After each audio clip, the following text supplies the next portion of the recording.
So should you do No Mow May? I've done No Mow May for the last couple of years and I'm going to do it for a third, and I've also done some research into the scientific answers to the questions that many people ask.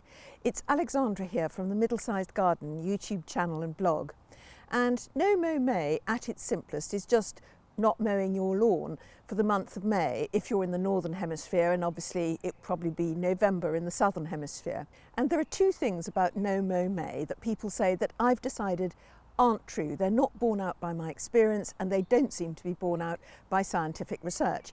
And one of them is that you're going to let your lawn grow long and it'll be full of beautiful wildflowers and you'll have a meadow in your back garden. And the other is that if you don't mow your lawn for a month, your lawn will be damaged catastrophically. And people do use the word catastrophe.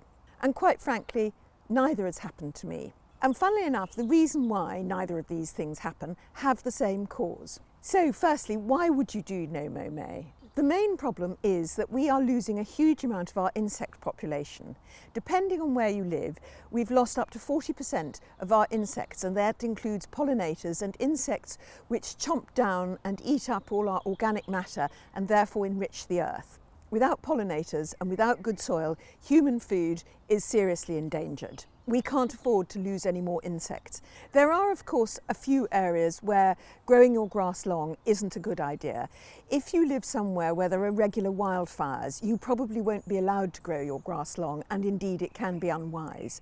And of course, some people live in areas where the regulations forbid you from growing your grass any longer than a certain length, although in both cases you could probably grow it a little bit longer than you normally do. So if you don't mow your lawn, you will allow some flowers to bloom, and those will be hugely valuable to pollinators, and the long grass in itself is both a habitat and a food source for other insects. And of course, all the insects themselves are a food source for birds, bats, frogs and the like. No Mow May was started by the charity Plant Life, and they say that your lawn is an ecosystem. Underneath there are fungi and worms and microbes, all essential, and then on top the grass itself is of value. But if you mow your lawn constantly very short and you use weed killers and moss killers and fertilisers, and then you irrigate it a lot, the cost of those to the environment outweighs the benefits that the lawn has, because the lawn actually has benefits. Lawns absorb rainwater and help stop flash flooding in urban areas. They absorb heat, pollution and carbon dioxide, and of course they're a wonderful resource for wildlife. So what do you need to do before No Mow May? Can you mow your lawn? Plant Life say yes, you can mow your lawn, and in fact a lot of wildflowers grow better from a short lawn. In our front garden we've got 2 patches of mini meadow, and in fact we've decided to keep those as a spring meadow, so we don't mow it from December to June, and then after July we mow it regularly to keep the lawn short, because there are ground nesting ivy mining bees that live in the soil, and they come out in September and they need access to the soil. And then from December onwards it goes back to being a mini meadow again. So one of the things that you can think about for No Mow May is, where are you going to do it? Because you don't have to do it in your whole lawn. I asked Guy Jenkins of Johnson's Lawn Seed what he thought about No Mow May, and he said first think about what you're doing with your lawn, what you need from your lawn. If you have children and they play ball games on the grass, then actually making your whole lawn into No Mow may not suit you. And the other thing to think is, what do wildlife need? If, for example, you're only going to have a part of your lawn with longer grass, then don't have it right in the middle of the lawn. Think about having it alongside fences and hedges, because that turns it into a wildlife corridor, while a patch in the middle of the lawn actually means that wildlife have to cross an open area where they may be picked off by predators. So once you've started No Mow May, what happens? Well, in the first 2 weeks, not very much at all. It's a bit like going on holiday. You come back and there are daisies and clover and maybe a few dandelions in the lawn, but it's just looking a bit shaggy. In the second 2 weeks, there is much more growth and the lawn does look longer depending on how much rain you've had. But this great burst of wildflowers that some people think you'll get doesn't happen, and the reason for that is that it takes much longer to have a wildflower meadow.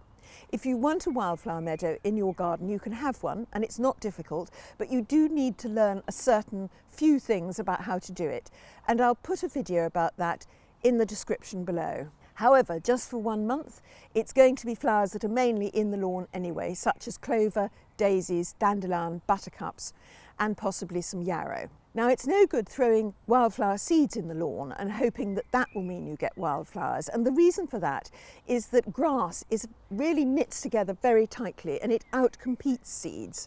Your seeds won't be able to grow in a normal lawn unless you actually clear spaces for them. So it's no good just throwing wildflower seed into the lawn. But that's why, in fact, you don't also need to worry about your lawn being overwhelmed with weeds. Lawn grasses will outcompete the weeds, and when you mow, they get thicker and they outcompete the weeds even more.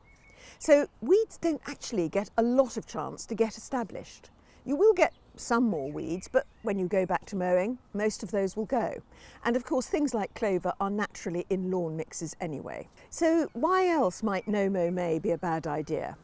Well, what does worry people is longer grass going to give you ticks? Now, there has been an increase in ticks in gardens, and experts say that's because there are more deer around. Deer are major carriers of ticks, and there are more deer visiting gardens. The other thing they say is that ticks are very associated with woodland rather than with long grass. Long grass can get too dry for ticks, and ticks need a moist area. So if you live in a place where there are deer or you are surrounded by woodland, it's very important to be tick aware regardless of what you're planning to do with your lawn. There's been a study by the United States Department of Agriculture Forest Service looking at whether suburban lawns which were allowed to grow long attracted ticks. And at the end of the study, I think it was longer than a month, no ticks were observed in any of the gardens. But of course, one study isn't enough, so it's worth being careful about ticks. But at the moment, there doesn't seem to be the evidence to say that longer grass causes ticks. I have to say, I've only ever had ticks from one garden, and they had lots of woodland and very little lawn, and what lawn they had was short. So what happens at the end of No Mow May? Does all that wildlife that you've encouraged into your garden then have nowhere to go? Could you kill it when you mow the lawn? In fact, in June, there is much more out there for wildlife in other gardens, in parks, and in your own garden if you decide to garden for biodiversity.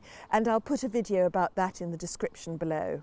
When it comes to actually mowing the lawn, Plant Life suggests that you don't mow all the way around the edges, working your way into the middle, because if there are frogs or toads or slowworms or any other creatures like that in there, you will trap them in the middle.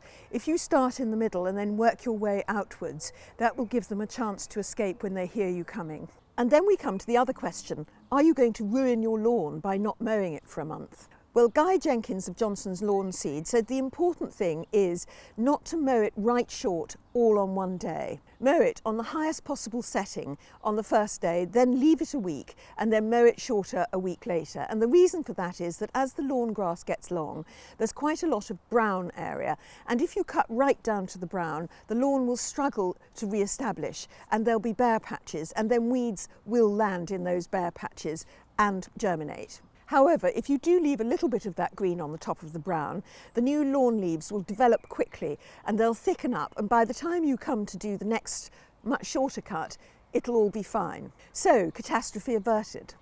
I have to admit that we did cut our lawn right from long to short in one day, and you can see the brown patches, but in fact it survived fine because there was quite a bit of rain in June, even though by the time we got to August there was a terrible drought. And I would say that our lawn is not a perfect lawn, it's a just good enough lawn. We never irrigate it, we never fertilise it, we never use either weed killer or moss killer. And in a place like England where the grasses used in lawns are often got a native grass basis, such as bents and fescues, actually you can have a lawn without too much work. The problems with lawn arise in hotter countries where the European grasses don't thrive, where they need an awful lot of work to keep them going, and that can be a problem. So when you hear people talking about green deserts, they're usually talking about lawn grasses being forced to thrive in areas where they shouldn't be thriving. There are a lot of other grasses that can be used in hotter countries, but they don't mow as tightly. So if you live in a hotter country, it's probably a good idea to rethink the tightly mown European lawn. Once it gets to the end of No Mow May, of course, you then decide, do you want to leave some of it long? Do you want to have some meadow somewhere? Do you want to go back to short? Do you want to garden for biodiversity? And if you do want to garden for biodiversity, then don't miss this video here. And thank you for watching. Goodbye.